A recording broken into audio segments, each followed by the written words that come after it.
The Pittsburgh Steelers have been through rookie minicamp. They now wait for OTAs and regular minicamp before a break and then training camp. What's next? What can we still expect? It just feels like the Steelers aren't done yet.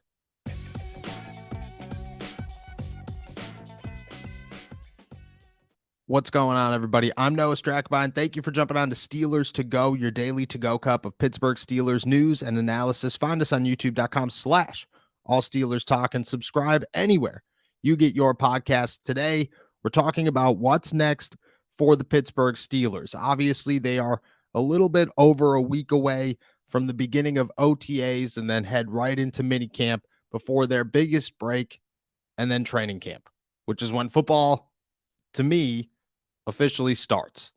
But the Steelers aren't done yet. This team is not put together. They don't have a 90-man roster.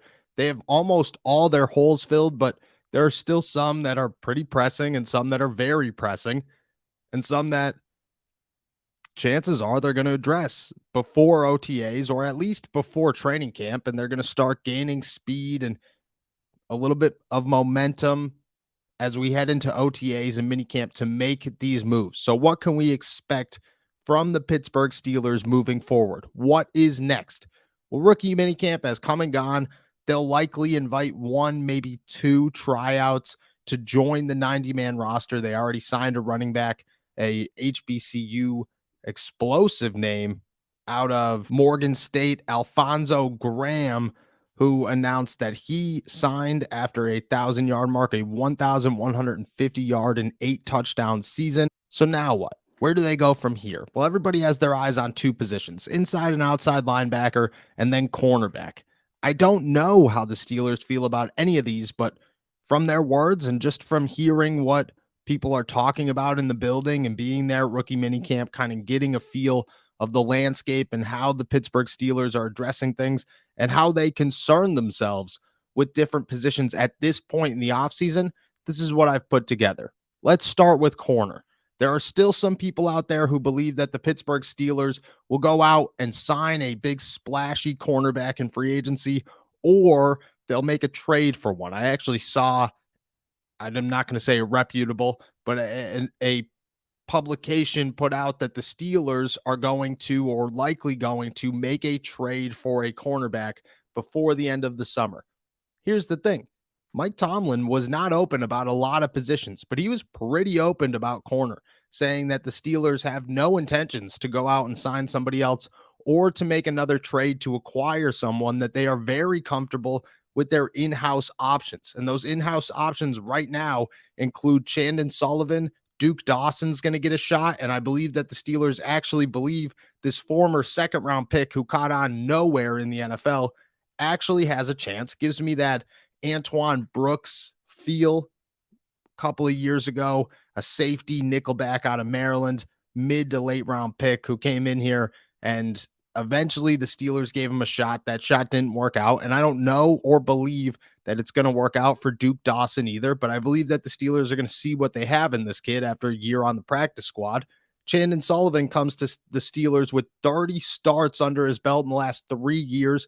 He's obviously capable. I don't know that I'm a huge fan of his tape or his numbers. I mean, PFF gave him a lower grade, than Arthur Millette last season. And for those of you who have an issue with what Millette brought to the field, chances are you're not going to be too thrilled with what Chandon Sullivan brings to the field either. But they're going to give him an opportunity. They also have guys like Patrick Peterson that they plan to bounce inside and move around a little bit. Corey Trice Jr. is a bigger name who's played safety, a little bit of corner, can move inside, can move outside. He's got all the positions. Madri Harper is a guy who told me personally, hey, look, I'll move inside if they need me to move inside. I'm obviously a bigger corner, but it doesn't matter. I'll do whatever the team needs me to do. They have options, and I think the Steelers want to address those options before anything else. They're not looking for a final splash. They're looking to see what they put together and then fill the holes that they believe are still there, because not everybody sees the team the way the team actually sees it. The Steelers right now say, hey, look, we don't have a whole ton of depth at outside linebacker. We don't have a whole ton of depth at inside linebacker. We don't have a true slot corner right now, but we have options, and we want to see what these options bring because not always is going out and signing somebody work out in the NFL. I mean, Arthur Millette is actually a prime example of that. He's a guy who should have worked out in the slot corner for the Steelers. He had everything that you were looking for the Pittsburgh Steelers. It just didn't work out, which leads us to inside and outside linebacker. The Steelers are still obviously addressing both of them, and Nick Herbig for right now is the guy behind TJ Watt and Alex Highsmith on the outside, and then Mark Robinson is the guy behind Cole Holcomb and Landon Roberts on the inside. I think the Steelers might actually bring in a rookie tryout. I've named Tyler Wiltz a couple of times. I believe he's got an opportunity if they sign him, and that'll happen in the next couple of days. I'm not positive that they're going to. I'm just saying that out of the mix, he seems like the most favorable option for the Steelers. A local dude who played next door. They obviously have references with Pat Narduzzi. If they needed somebody and they needed just somebody to test the waters, he seems like the right guy. On the outside, Nick Herbig is their guy to be the third outside linebacker, and people are making a big deal out of it. Football Insiders, I believe, named inside and outside linebacker as the Steelers' most pressing and concerning need with the remaining of the offseason. I don't know about that one. I get it. I really do. Like, you want to have 4 outside linebackers, but that 4th outside linebacker isn't doing anything. He's not playing defensive snaps, like, at all. So Kyle Van Noy or any of these splash signings doesn't make any sense, because even if it does suit up the Steelers, it's the same thing as Bud Dupree not wanting to come to Pittsburgh on a 2-year deal because he wanted to make sure that his career was pointed in the right direction. The Steelers aren't going out and signing a splash at this point in the offseason and saying, hey, look it, you're going to compete for the 3rd spot, which is 20 to 25 reps a game if you're lucky. But also, if you're the 4th spot, you're only playing special teams. A veteran isn't going to say, okay, sounds good. A veteran isn't even going to consider it. And the Steelers aren't going to talk to him because they don't want to upset anybody that in the future they might have to make a phone call to. They're not calling a guy like Kyle Van Noy. They're not even thinking about a splash veteran for that spot. They're hoping that Quincy Roche turns into something, because that's all they need is a guy who could come off the bench in an absolutely desperate situation and play defense. That's it. Besides that, that position is a special teamer. And a special teamer, in most instances, is just a young guy who either isn't developed enough or you're just going to hope turns into something. But chances are they're not going to. That's kind of the same thing at inside linebacker. The Steelers have a pass coverage linebacker in Cole Holcomb, but they have to hope that he turns into something and that his foot injury isn't as concerning as it sounds. If he works out, he's the answer. He's the guy for the Pittsburgh Steelers. Landon Roberts is 30 years old. I get that. You got to replace him, but they want to see what they have in Mark Robinson, and they've made that known throughout the entire offseason. Everybody I talk to tells me about how the Steelers want Mark Robinson to be that guy or the next guy for the Pittsburgh Steelers. And if Cole Holcomb does what he's supposed to do as a field general, then Mark Robinson could turn into that second inside linebacker in the future. He could be that guy that's the next Vince Williams, because all you need is a thumper. You have your coverage guy. As for the 4th inside linebacker, Tanner Muse isn't going to play much defense, but anybody who's the 4th inside linebacker isn't going to play much defense.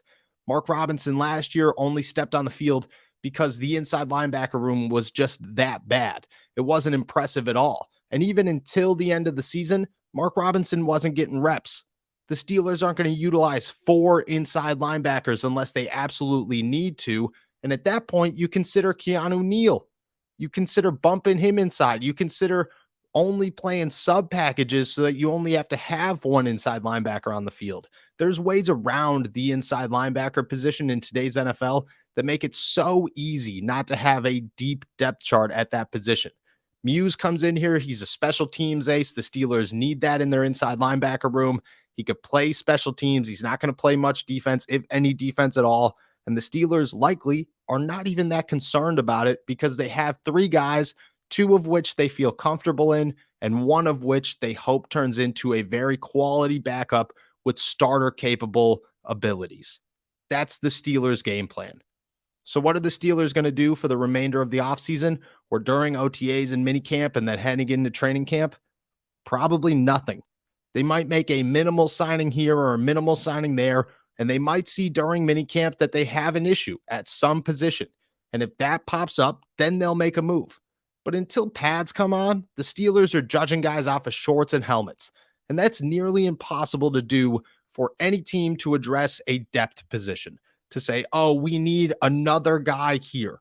How do you determine that? Because you haven't seen what any of these guys have done with actual football pads on. The Steelers get that. They're looking at this and just saying, this is our team.